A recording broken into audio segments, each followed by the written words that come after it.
Hey guys, this is Arnab রিডেক channel পক্ষ থেকে আপনাদের সবাইকে স্বাগত। আমি আমার আগের একটা ভিডিওতে দেখিয়েছি কিভাবে টিকটক অ্যাকাউন্টে ওয়ার্নিং আসলে তা রিমুভ করার জন্য টিকটক টিমের কাছে অ্যাপ্লাই করবে। কিন্তু আজ দেখাবো টিকটক টিমের কাছে অ্যাপ্লাই করার পরও যদি অ্যাকাউন্ট থেকে ওয়ার্নিং না যায়, অর্থাৎ 1 সপ্তাহ 10 দিন হয়ে গেছে তারপরও ওয়ার্নিং যাচ্ছে না, তাহলে কি করবেন। সম্পূর্ণ নতুন প্রসেস, তাই না টেনে সম্পূর্ণ ভিডিওটা দেখবেন, ইনশাল্লাহ উপকৃত হবেন। চলুন ভিডিওটা শুরু করা যাক। তো গাইজ, প্রথমে আপনি আপনার টিকটক অ্যাপটি ওপেন করবেন, এরপর আপনার ইনবক্সে চলে আসবেন। আপনার ইনবক্সে আসার পর এখানে নোটিফিকেশনে ক্লিক করবেন। তারপরে নোটিফিকেশন উপরে দেখেন অল অ্যাক্টিভিটি নামের একটা অপশন আছে, এটাতে ক্লিক করবেন। একেবারে নিচে একটা অপশন পাবেন ফ্রম টিকটক, এটাতে ক্লিক করবেন। তারপর এখানে অ্যাকাউন্ট আপডেট নামে একটা অপশন থাকবে, এটাতে ক্লিক করবেন। তো গাইজ, এখানে দেখেন আপনি কমিউনিটি গাইডলাইন ভায়োলেশন করার জন্য যে একটা নোটিফিকেশন আসছে, এরকম একটা নোটিফিকেশনে ক্লিক করবেন।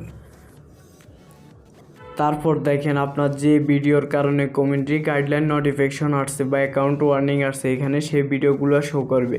আপনি এখান থেকে একটা ভিডিও সিলেক্ট করবেন। তারপর দেখেন এরকম একটা ইন্টারফেস আসবে। টিকটক টিম অলরেডি আপনার ভিডিওটা রিমুভ করে দিয়েছে আপনার অ্যাকাউন্ট থেকে। একটু নিচে নামুন, আপনি এখানে সাবমিট অ্যাপিল নামে একটা অপশন আছে, এটাতে ক্লিক করবেন।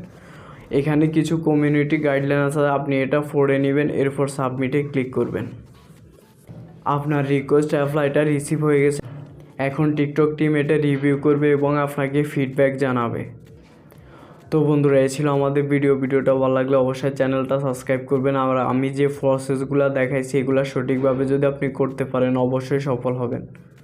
আর কিছু কথা না বললেই নয়, টিকটক অ্যাকাউন্টে ওয়ার্নিং আসলে হতাশ হবেন না। আগের মতো রেগুলার ভিডিও আপলোড দিতে থাকবেন এবং কমিউনিটি গাইডলাইন ভায়োলেশন হয় এমন ভিডিও টোটালি আপলোড দিবেন না, তাহলে আপনার আইডি আবার আগের মতো হয়ে যাবে।